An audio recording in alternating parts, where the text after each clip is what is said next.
If you're planning on starting New World anytime soon, here are 10 tips that you really should know before you get into the game. The first tip I'm going to give you is how to start with your friends. Now, everyone knows an MMORPG is best experienced with mates, and New World is no different there. The problem is, you can't choose your exact starting location, so you're most likely going to be on a different beach somewhere across the world from your friend, and there's nothing you can actually do about that. However, you are able to take the same quest from a starting settlement, allowing you to quite quickly be able to sync up quests and carry on going together. Now, the way we do this is, first of all, completing the quests given to you on the beach. It shouldn't take too long, it's only a few minutes worth. Once you've done that, you're eventually going to be told to go and give in a quest at your local settlement. Follow this and go to it and give it in. However, the key here is that you only speak to the person twice and you do not accept the next quest given.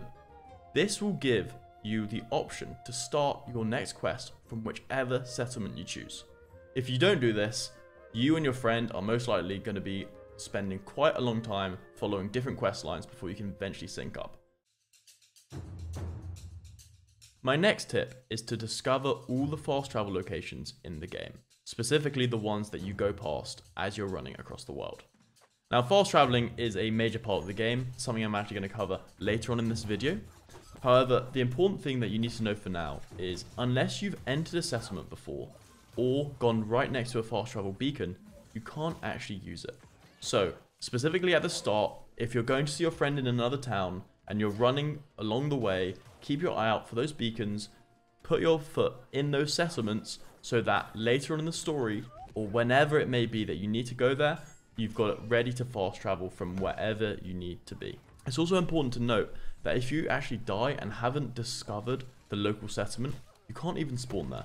So it is really important that you do actually enter these places and pretty much activate them for future use. So, kind of following on from my previous point, a lot of you might be wondering, where do I go to actually discover these fast travel beacons, or spirit shrines as they're called? That will bring you on to my next resource. Now, of course, this is linked down in the description. It is an interactive map which pretty much shows you everything we currently know about the map of New World, including where all of these spirit shrines are. So you can see here, we've got the 4 starting locations: Monarch Buffs, Everfall, Windswood, First Light. You're going to start there. As you move across these, you can see here these little arrows. These are showing you the places to go discover your fast travel locations. However, what I really want to show you about this resource is what else it can do, because it is extremely powerful. There's a lot going on here, far too much to just go over in this little video, but I'll give you an example of something that I would use it for. So if we were to hide the cities, hide the spirit shrines, and just keep the regions so we know where we are, and I said I want to go farming for some platinum, but I don't really know where platinum is. So simply, you click on platinum, instantly you can see the spread. Reekwater stands out to me straight away. Look at these clumps, very, very big clumps, I might say, and suddenly, if I'm farming for platinum, instead of maybe running around Windswood, seeing a couple pieces here and there, and thinking, wow, this is a rare resource, I'm going to come to Reekwater, and I'm going to start running this little semicircle. Back and forth, back and forth. Resources don't take too long to respawn either, so you're looking at maybe 20 to 30 minutes for a large node. It does change with resources, but that essentially goes over. There's a huge amount more you can do with this map. You know, you can look at food, you can look at areas, you can find mobs, whatever you want. But this is a little example, and definitely my tip. Use this map. It's really, really going to help you out. My next one is pretty simple. Use the fast travel. I know I mentioned fast travel before, but now I want to get the point across that you should be using it, especially early on.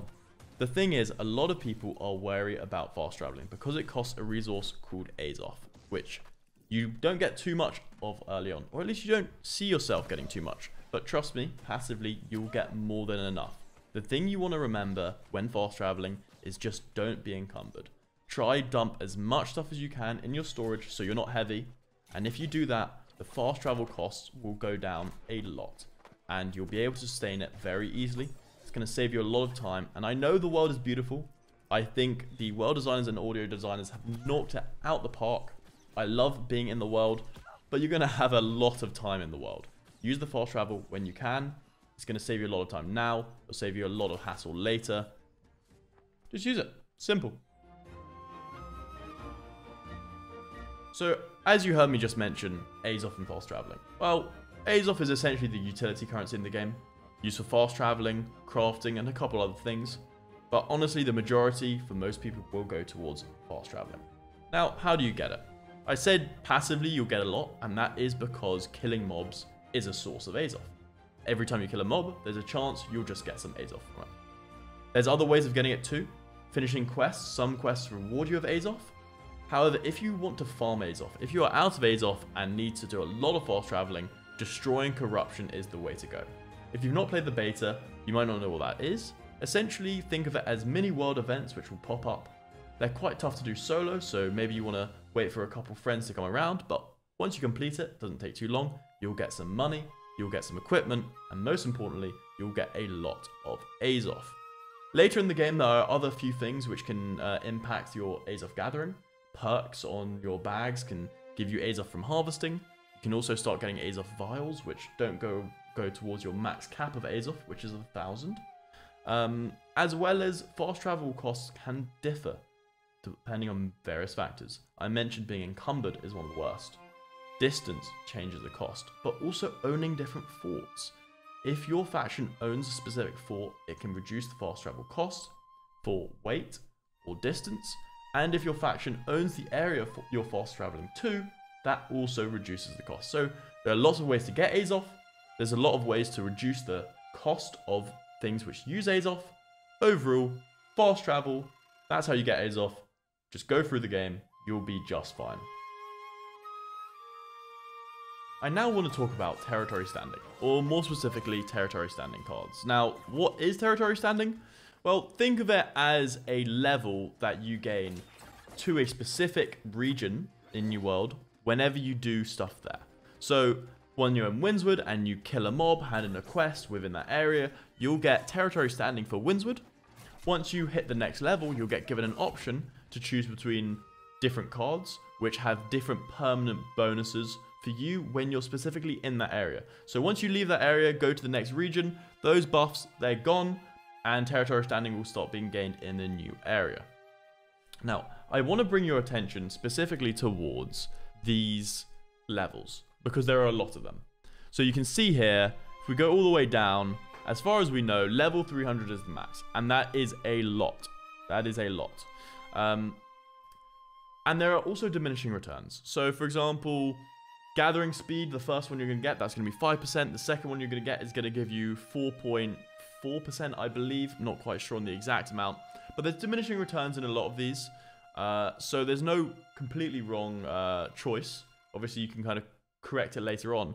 However, I will note XP gain is one to be careful of, because that's only relevant until your max level. Once you capped on XP, you're not really going to need any more XP. You're not going to need that. So that can definitely be seen as a waste. We also have ones which I'd prefer over others. For example, trading tax is going to be a bigger money sink rather than station fees. That's, we can see historically the cost of using a station versus the cost of trading. So again, I'll take trading tax over that. And I'll actually specifically mention storage. Very important. Doesn't have the diminishing returns like the others. And storage, it's a problem in the game. You don't have a lot of storage. Storage is based within specific sectors. So that is something to look out for as well.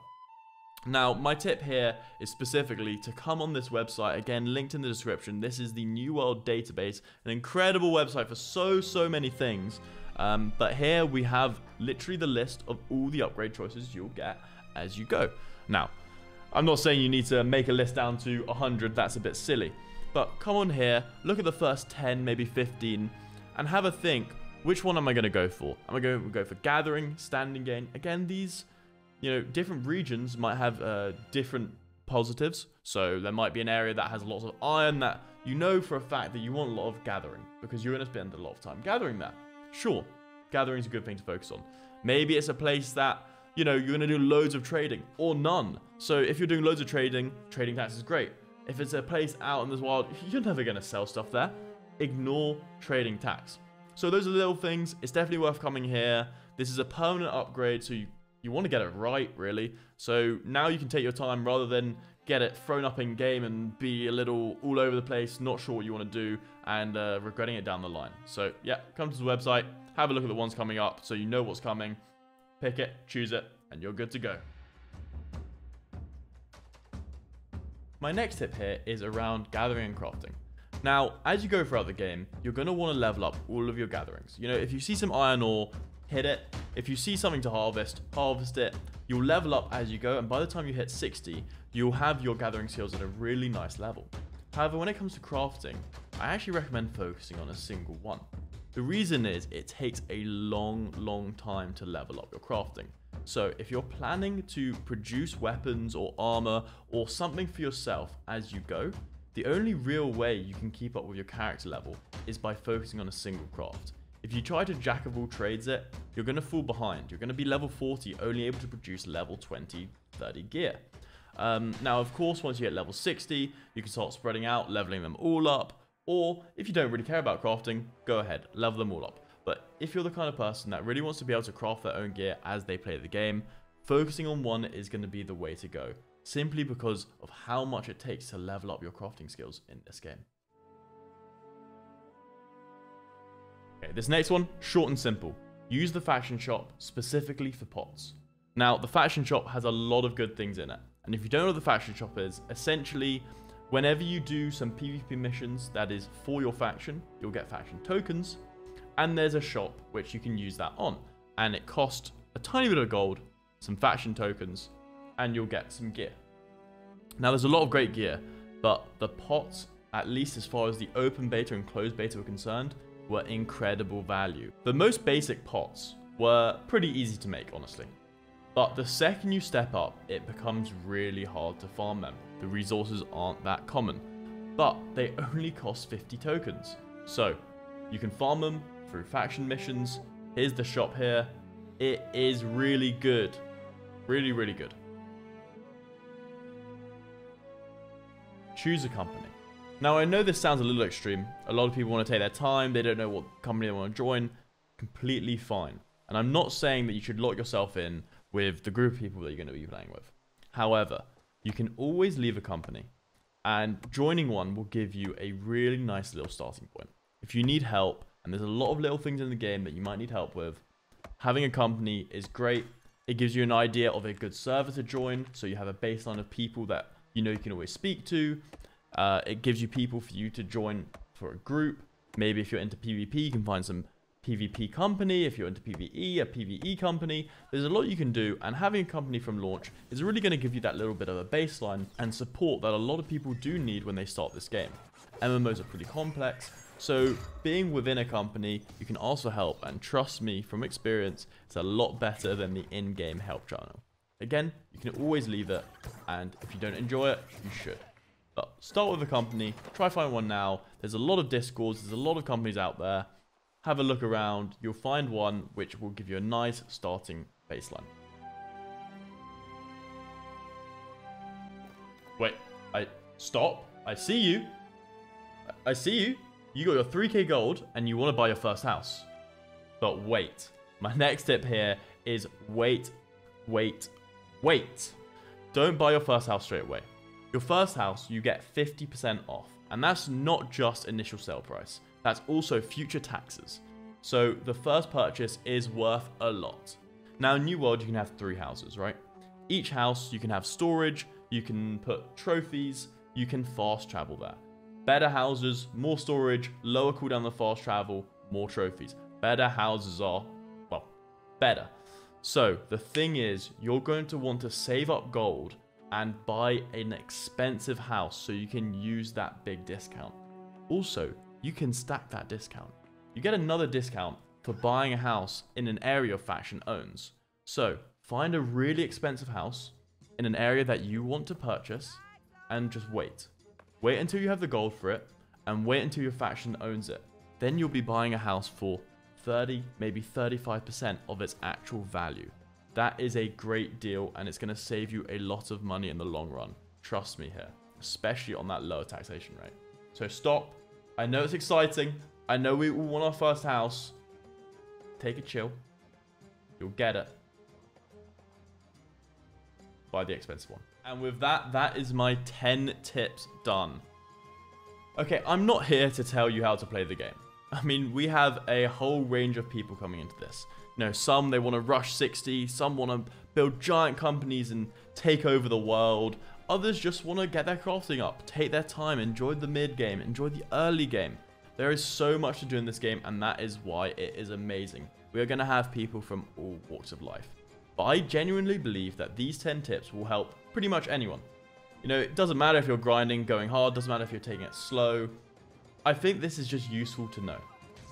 So, that's me. It has been my pleasure. This is my first proper New World vid. I plan on making more. I hope you've enjoyed it. I'm live every day on Twitch, twitch.tv/PlodgeOW. It's linked in the description. If you like the video, leave me a like. If you want to see more, hit that sub button. Either way, it's been a pleasure. It's been my pleasure. I hope to see you in New World. Play well.